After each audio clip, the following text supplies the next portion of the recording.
우리 오늘 말씀 제목은 가문 복음화의 망대입니다.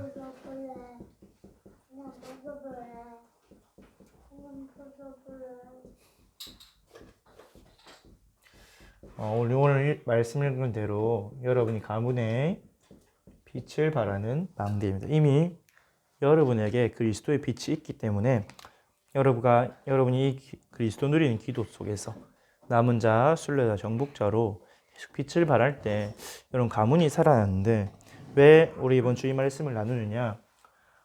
우리 이번 주가 설 명절이죠. 설 명절을 왜 기념하냐? 우리 유 목사님도 이야기했지만 절기를 보면 그 나라의 문화와 사상이 담겨 있다 했어요. 우리 여름 설 우리 구정을 써요. 구정. 왜? 음력 1월 1일이라서. 그 말은 뭡니까? 음력을 쓰는 것은 우리 농사와 관계된 거야. 근데 왜 1월 1일을 쓰냐? 새해를 맞이해서 우리 조상들, 귀신들을 기억하고 그들에게 제사하고 또 새해를 당부하기 위해서. 그래서 음력 1월 1일에도 하고 또 정월 대보름, 음력 1월 15일에도 달집을 태우고 우상을 섬기고 그렇게 하죠. 결국 어느 문화에서 왔어요? 우상문화, 흑암문화에서 온 거. 우리나라에 아주 오래 전부터 이런 흑암문화가 있죠. 그래서 여러분 명절에 여러분 가족들 만나죠. 또 친척들을 만날 거야. 이때가 여러분의 가문 캠프의 최고의 기회예요. 그래서 가서 막 복음 전하고 이런 것이 아니라 물론 복음 필요한 친척들 심각한 상태에 있으면 전해야겠죠. 그게 아니라 우리 그리스도로 빛을 발하는 거야. 오늘 이사야 60장 1절에서 3절 말씀대로. 왜냐하면 어두움이 캄캄함이 이미 오래전부터 여러분의 개인과 가정 가문을 타고 흘러내려오기 때문에 분명히 성경은 이렇게 이야기하고 있어요. 고린도전서 10장 20절에 대저 이방인의 제사하는 것은 귀신과 교제하는 것이다. 여러분 조상들이 다 있겠죠, 맞죠? 전도사님도 친가 외가 조상들이 있을 거야. 근데 우리나라에 복음이 들어온 지 기껏해야 지금 120년, 130년밖에 안 됐어요. 한 3대, 4대밖에 안 됐겠죠? 그럼 그 전에 뭐 했을까? 지난주에 우리 레멘트라고 국립중앙박물관 갔다 왔는데 조선, 고려, 신라 시대부터 불교 들어왔고 무속이 들어왔고 조상숭배하는 심지어 유교에서도 조상숭배 잘 안 하는데 이제 어느새 조상숭배, 우상숭배가 된 유교가 들어와서 우상숭배. 이미 우리나라에 수천 년 동안 귀신이 들어와서 역사하는 흐름이 만들어졌어. 그럼 여러분의 가문 흐름 속에 그게 들어가 있겠죠. 그게 이제 가정에 흐르는 영적인 문제로.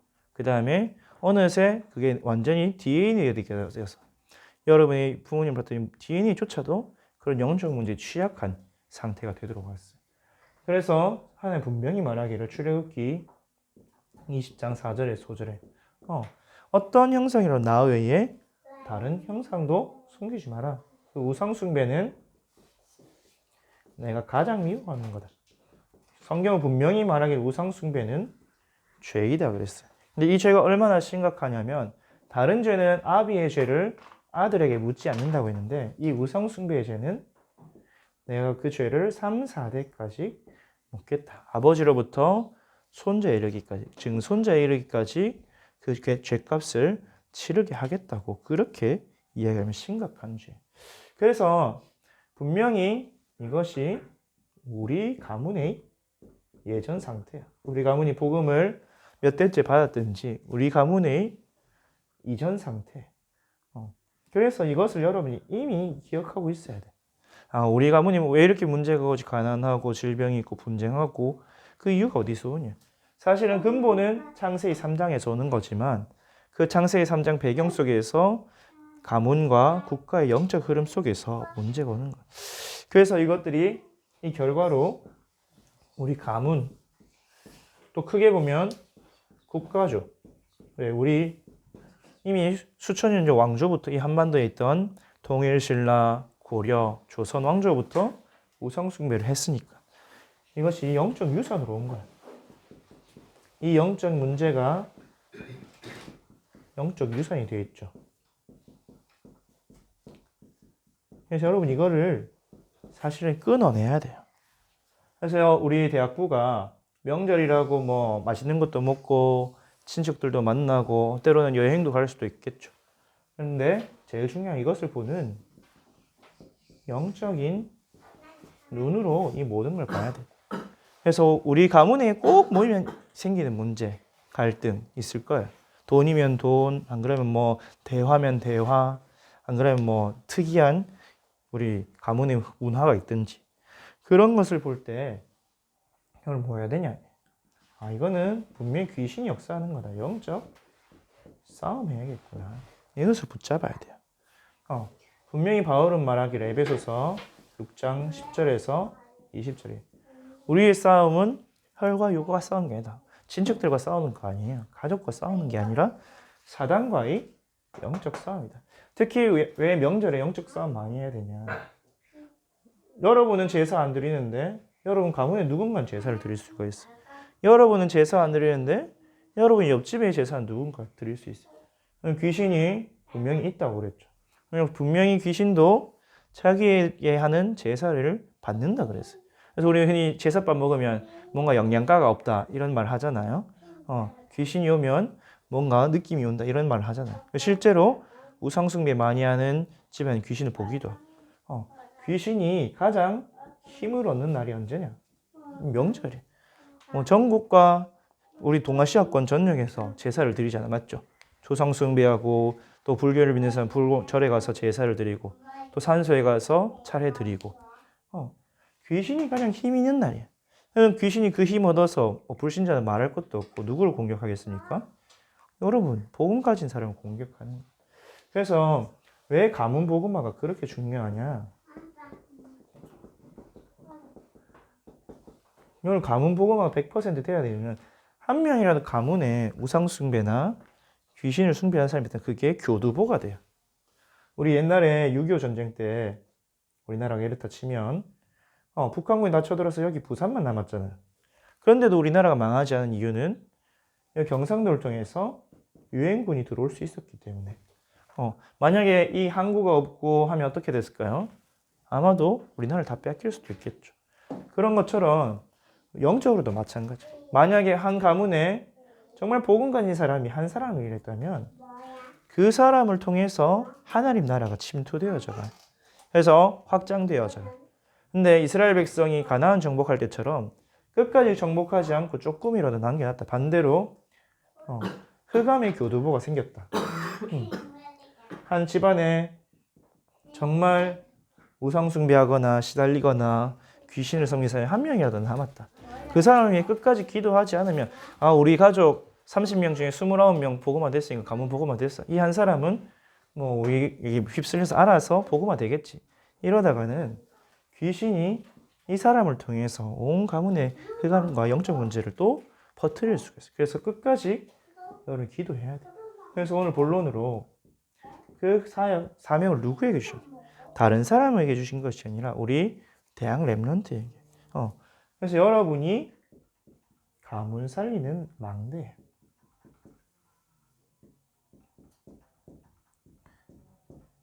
그 가문 살린 망대의 역할을 어떻게 감당하냐? 우리 지난 주신 대로 남은 자의 기도로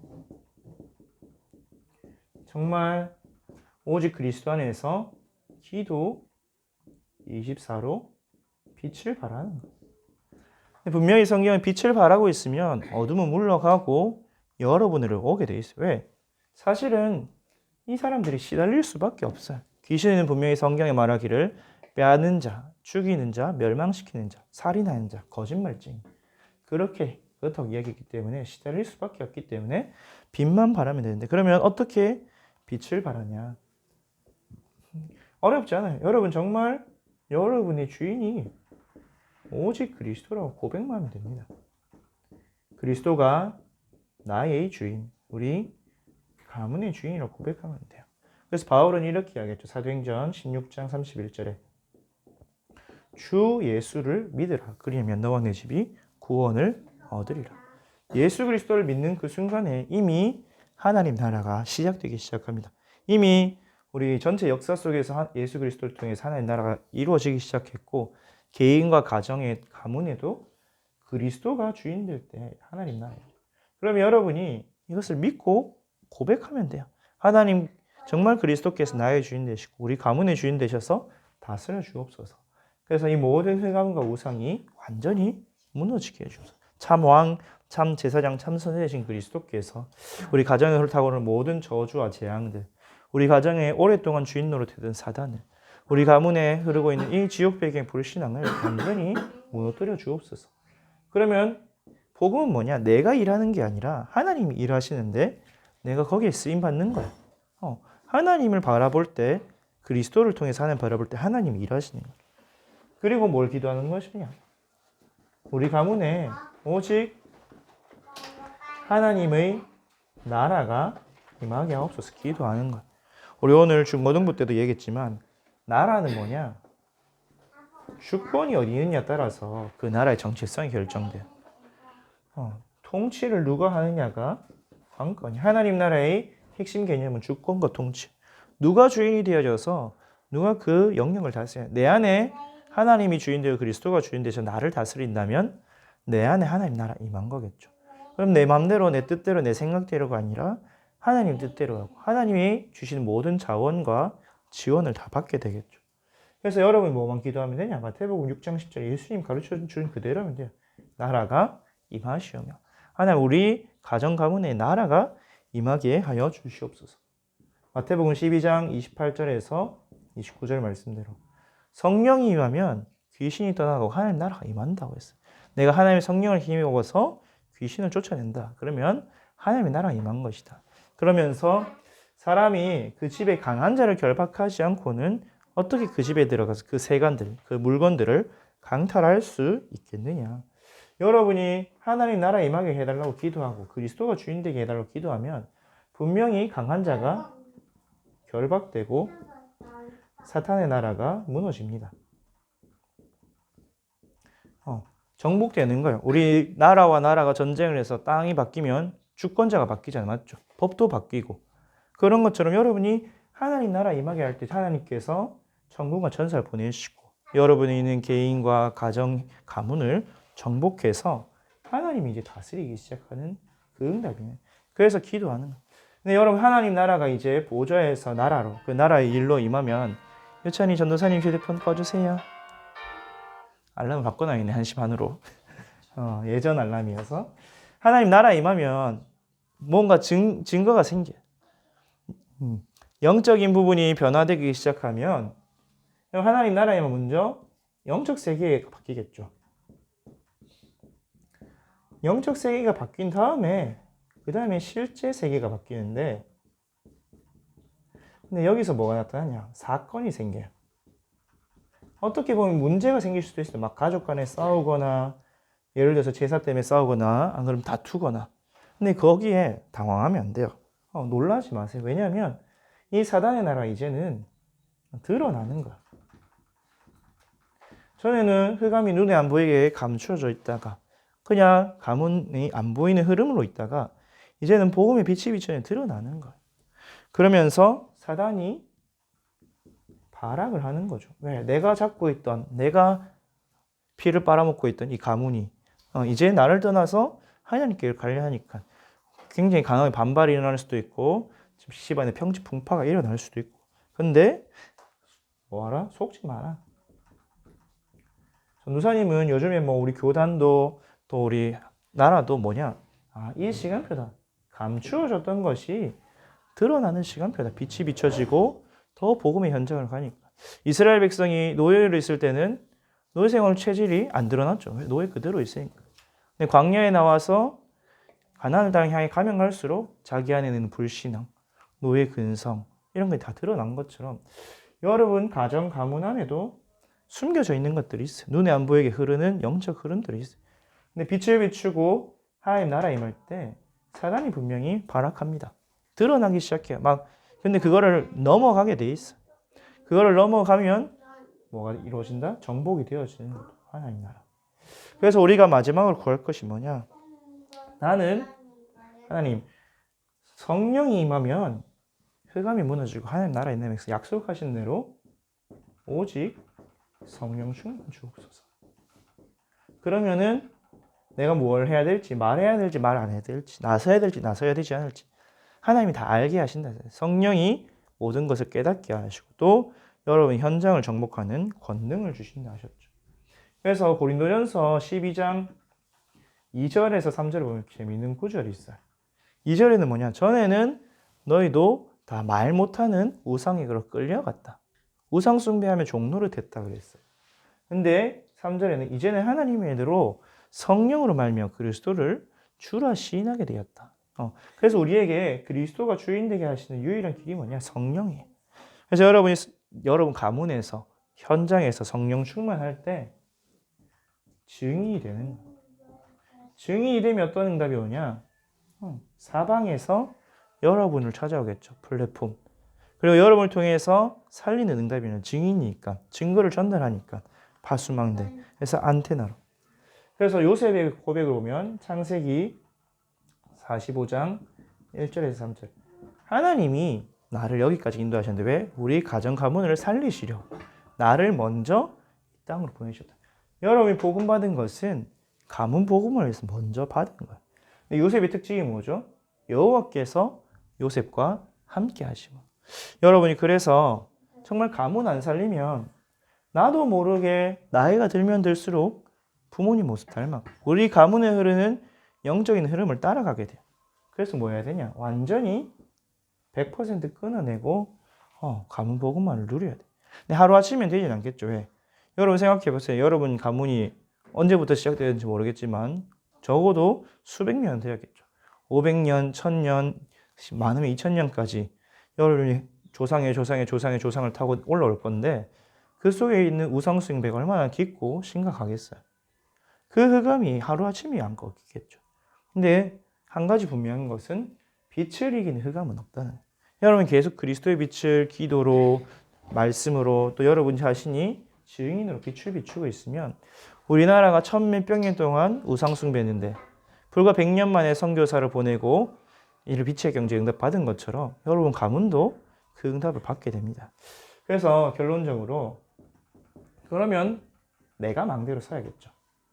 여러분이 견고하게 서야겠죠. 그래서 실제로 힘을 얻는 비밀을 가지고 있어야 돼요. 우리 가문의 여러 가지 흑암의 흐름들, 문화들, 우리 엄마, 우리 아빠, 우리 삼촌, 우리 숙모 와저로노가 아니라 이럴 수밖에 없으니 보고 그러면 나는 어떻게 해? 내가 기도할 수 있는 비밀, 내가 힘을 얻을 수 있는 비밀. 그래서 성삼위 하나님은 지금도 역사하고 계시기 때문에 그 성삼위 하나님과 통하는 삼오늘을 누려야 돼요.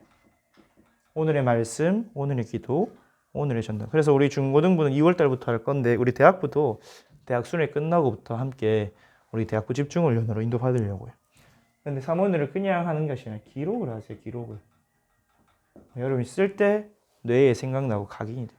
특히 자기 전이나 아침에 일어나자마자 하세요. 그래야 아무것도 안 들어간 상태에서 또는 자기 직전에 장기 기억이 형성되기 전에 딱 들어가서 지금도 말씀을 성취하시고 기도에 응답하시고 구원 역사에 이루시는 성삼위 하나님과 소통하고 붙잡을 수 있게 되죠. 그러면서 여러분이 힘을 얻을 수 있도록 두 가지 생명선 살려야 돼요.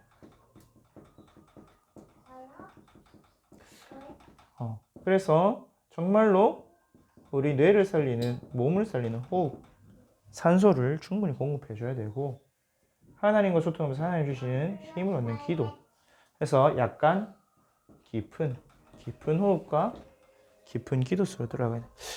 저도 늦게 잘 때가 많거든요. 특히 토요일 밤은 일 다 하고 또 메시지 다시 한번 정리하면 생각보다 늦게 잘 때가 많아요. 근데 어제도 좀 늦게 잤는데 너무 피곤한데도 메시지 정리 다 하고 약간 2시 좀 넘었더라고. 근데 그것 때문에 오히려 기도했어. 나는 진짜로 내일 하나님이 주신 힘 가지고 하나님이 원하시는 섬기도록 말씀을 증언하고 성령으로 충만케 해달라고 호흡하고 기도하고 잤는데 아침에 일어날 때 살짝 피곤하게 했는데 오늘 오전 예배도 지금까지 전혀 피곤하지가 않아요. 오늘 그래서 오전 예배에서는 진짜 기도빨이 좋긴 좋구나. 기도가 뭐 커피 안만 마시고 내가 호흡 안 마시다 기도에서 응답받는 게 중요해요. 여러분이 두 가지 하세요. 요즘 전도사님이 입 테이프를 매일 붙이고 자는데 확실히 달라요. 입으로 호흡하면서 기운이 다 빠져나가는 거하고 내가 입을 닫고 코로 호흡하는 거하고 아침에 일어나서 말씀 집중하는 게 달라져요. 그래서 여러분이 나를 살리는 시간 가지시기 바랍니다. 근데 나를 살리는 시간이 반복되다 보면 24시가 되어져요. 리듬이 생기기 때문에. 그러면서 이제 명절에 좀 분주하잖아요. 사람들 많이 만나고. 그 속에서 여러분 가져야 할 건 뭐냐? 나만의 제한된 집중의 시간. 다른 말로 내가 혼자 있는 시간이 필요해요. 내가 혼자서 하나님 바라보고 나를 되돌아보고 하나님 앞에서 나를 집중하는 시간 필요합니다. 왜냐면 우리 잘못하다가는 사람들 만나보면 나도 모르게 분주해요. 오늘 말씀하신 대로 분산될 경우가 많아요. 뭐 집중한 것도 없는데 하루 지나가면 그냥 명절에 하루 지나가고 없을 때가 많아요. 그냥 아침에 눈 떠서 가족들, 친척들 만나고 여기저기 이동하고 먹고 하다 보면 이거 다 놓칠 때가 많죠. 그래서 뭐 차에서라든지 안 그러면은 가서라든지 2분, 3분 또는 5분이라도 정말 혼자서 집중하는 시간 필요합니다. 그래서 먼저 나를 살리고 내가 힘을 얻는 비밀 가지고 그 안에서 여러분이 가정, 가문에 빛을 비출 때 하나님이 여러분을 통해서 여러분 가정의 가문의 흑암을 무너뜨리실 거예요. 그렇기 때문에 이번 명절 정말 빛을 비추는 가문 복음의 망대로 서서 승리하는 한 주간 되길 바랍니다. 기도하겠습니다. 주는 그리스도시요 살아계신 하나님의 아들이십니다. 하나님 아버지, 우리를 정말 우상 가운데서 건져내어 하나님의 영광을 높이며 예배하고 이 복음을 증거하는 전도자의 대열 속에 불러주심을 감사를 드립니다. 하지만 우리 가족, 가문 많은 사람들이 아직도 복음을 모르고 우상을 숭배하거나 종교 생활하고 있습니다. 이들에게 정말 복음 전하는 증인 되기 위하여 우리에게 성령으로 충만케 하시고 우리 가정 가문에 그리스도가 주인 되시며 하나님의 나라가 임하여 주옵소서. 그래야 우리 모든 가문이 정말 세계 복음화에 쓰임받는 복음의 명문가 되도록 하나님을 사랑하고 하나님의 계명을 지켜 천대까지 복을 받아 하나님 나라에 이루는 주역 되도록 축복하여 주옵소서. 하나님께서 응답하시고 역사하심을 믿사오며 예수 그리스도의 이름으로 기도합니다. 아멘.